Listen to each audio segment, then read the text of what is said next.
여주에 와서 선거대책위원회 회의를 합니다. 여주는 세종대왕의 정신이 깃든 역사문화 도시입니다. 자랑스러운 도자문화와 명품 쌀의 생산지로 잘 알려져 있고 남한강의 풍요로운 자연을 바탕으로 생태와 문화가 조화를 이루는 경기 동부의 주요 거점입니다.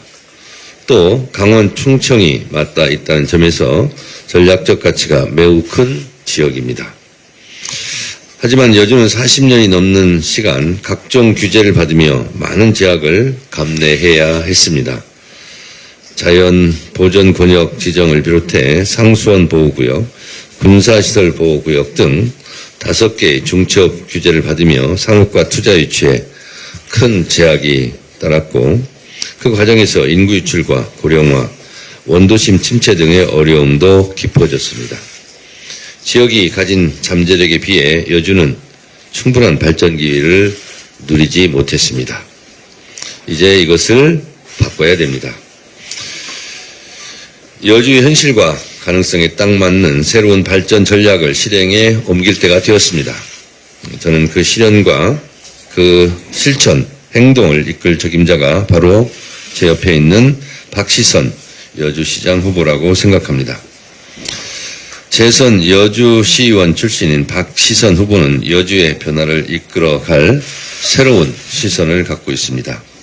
규제 합리화 혁신도시, 청년특별시 구축이라는 2대 비전과 함께 구체적으로는 여주형 무상 등록금 확대, 월세 1만원 청년주택, GTX D노선, 여주역 정차 추진 등 젊은이가 머물고 돌아오는 도시를 만들기 위한 전략도 탄탄하게 담겨 있습니다.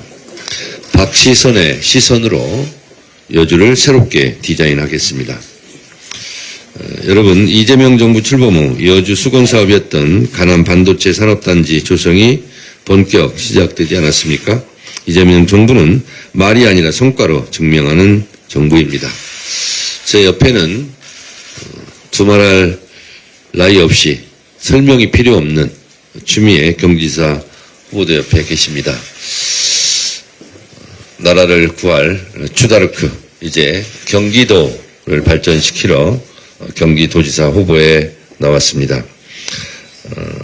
막강한 추진력 그리고 박시선 후보의 젊은 리더십이 더해진다면 여주도 새로운 변화를 이끌어 올 것이라 생각합니다. 추미애 후보는 법사위원장 하면서 그 높은 카리스마와 지도력으로 검찰개혁을 완수하는 데 큰 역할을 했을 뿐만 아니라 더불어민주당의 보기 드문 여성 지도자로서 앞으로 무궁무진한 발전 가능성이 있습니다. 추미애와 함께 경기도도 큰 발전이 있을 것이라 생각합니다. 경기도는 이재명 대통령을 배출한 그런 도시입니다. 추미애와 함께 경기도가 더 웅비할 수 있도록 더불어민주당 차원에서 전폭적으로 지원을 아끼지 않겠다는 말씀을 드립니다. 대한민국 국가 정상화, 일 잘하는 정부, 대한민국의 꿈이고 대한민국의 미래입니다. 더불어민주당이 가야 할 길입니다. 내일부터 제9회 전국 동시지방선거를 위한 공식 선거운동 기간에 돌입합니다. 더불어민주당은 파란 걸음 캠페인과 함께 자전거 유세단, 뚜벅이 유세단 등 국민과 함께 호흡하고 어우러지는 선거운동, 당원들이 즐겁게 참여하는 선거운동으로 새로운 선거 문화의 지평을 열겠습니다.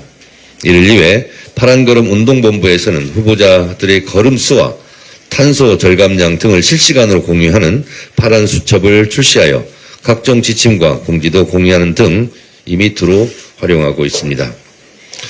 또 어제 출범식을 했습니다만 경선에서 떨어진 사람들도 자기 선거처럼 자기의 경쟁자였던 사람의 당선을 돕는 감동스러운 오뚝 유세단을 운영합니다.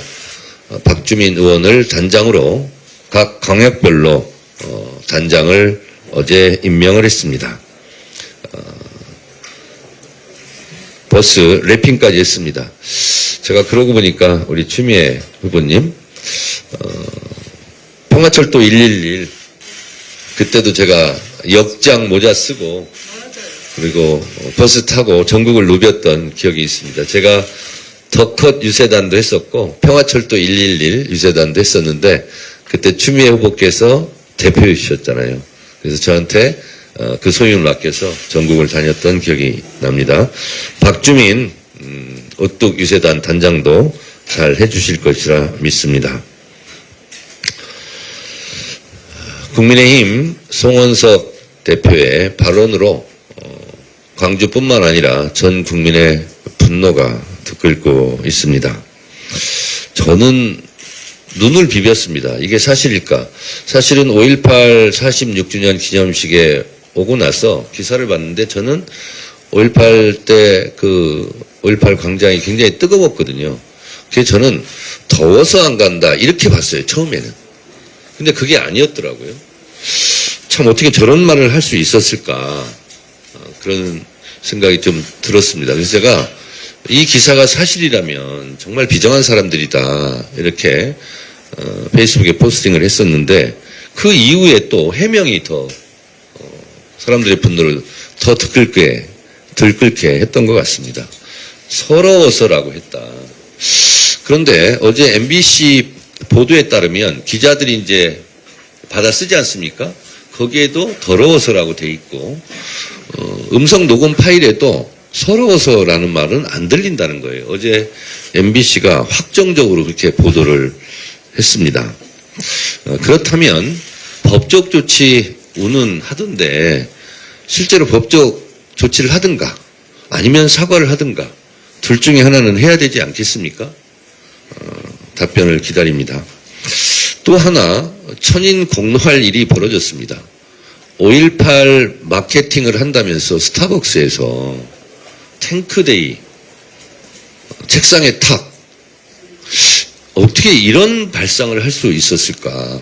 여러분 잘 아시겠지만 우리가 5.18 때만 되면 우리 국민들이 정신적인 스트레스와 트라우마를 갖고 있지 않습니까? 탱크로 시민들을 무자비하게 학살하고 진압하던 그 장면들을 어떻게 커피 마케팅용으로 사용할 수 있을까? 그리고 박종철 열사 남영동 그 고문실에서 탁친이 억하고 죽었다는 말도 되지 않는 박종철 사건의 은폐에 이용했던 그것을 어떻게 마케팅으로 사용할 수 있지? 이런 생각이 들어서 독일 같은 경우는 실제로 홀로코스트를 뭐 미화하거나 옹호하거나 하면 엄중한 처벌을 받습니다. 우리도 독일처럼 5.18이나 다른 이런 민주화 운동에 대해서 조롱하거나 폄훼하는 것에 대해서는 더 강력한 그런 처벌할 수 있는 법을 더 만들어야 되겠다라는 생각을 하고 그것을 추진하도록 하겠습니다. 송원석 원내대표께 묻겠습니다. 스타벅스가 이런 일이 있으면 이럴 때 그런 말을 사용하는 겁니다. 저는 그렇게 생각합니다. 일부 또 국민의힘 인사들이 이 부분에 대해서 잘못된 SNS 언사가 또 있었던 모양입니다. 정말 대책 없는 정당입니다. 그러니까 윤호개인 공천을 하는 거죠. 내란을 위한 공천인가 공천을 위한 내란인가 제가 계속 묻고 있습니다. 우리 국민들께서 이런 역사의식의 부재뿐만 아니라 인류 보편의 가치인 인간의 존엄을 부정하고 공격하는 세력에게는 6월 3일 날 엄중한 심판을 해 주시리라 저는 믿습니다. 그리고 이게 보통 큰 문제가 아니거든요. 지금 스타벅스 이 문제가. 그래서 더불어민주당 선거운동을 하시는 분들이나 아니면 후보자들이나 이런 분들께서는 스타벅스에 출입하는 것 자체가 국민들에게 매우 안 좋은 인상을 줄 수 있습니다. 그래서 스타벅스 출입은 자제해 주시는 것이 국민 정서에 맞지 않을까라고 저는 개인적으로 생각을 합니다.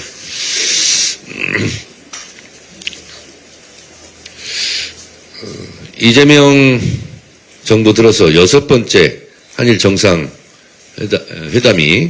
이재명 대통령님의 고향인 안동에서 있었습니다. 서울과 도쿄를 넘어 지역 구석구석으로 확장된 셔틀 외교는 한일 관계에 새로운 지평을 열고 있다고 생각합니다. 회담 성과 또한 실리적이고 유익합니다. 최근 중동 전쟁 위기에 대응해 고유가 피해 지원금을 마련하여 민생을 챙긴 데 이어 일본과는 LNG, 원유 등 에너지 수급 협력을 강화하고 한일 공급망 파트너십을 더욱 공고히 다지기로 했습니다. 싸울 필요가 없는 평화의 한반도를 구축하겠다는 우리 정부의 확고한 의지를 다시 한번 천명하고 평화 안정을 위한 협력의 중요성도 재확인했습니다. 이렇게 협력할 건 협력하지만 또 한일 관계에서는 우리가 지켜야 할 선이 있습니다. 문재인 정부 때 삼불 정책이 그것입니다. 미국의 MD 체제에 복속되지 않는다. 중국의 사드 추가 배치 반대한다. 그리고 한미일 군사동맹 이것은 안 된다. 그런데 어제 이재명 대통령께서 분명하게 그것은 워딩으로 정리를 명확하게 잘 해주셨다 생각합니다. 협력할 것은 협력하지만 또 지킬 것은 지키는 매우 균형 잡힌 외교였다라고 평가합니다. 감사합니다. 네, 감사합니다. 늦게 오신 한 분을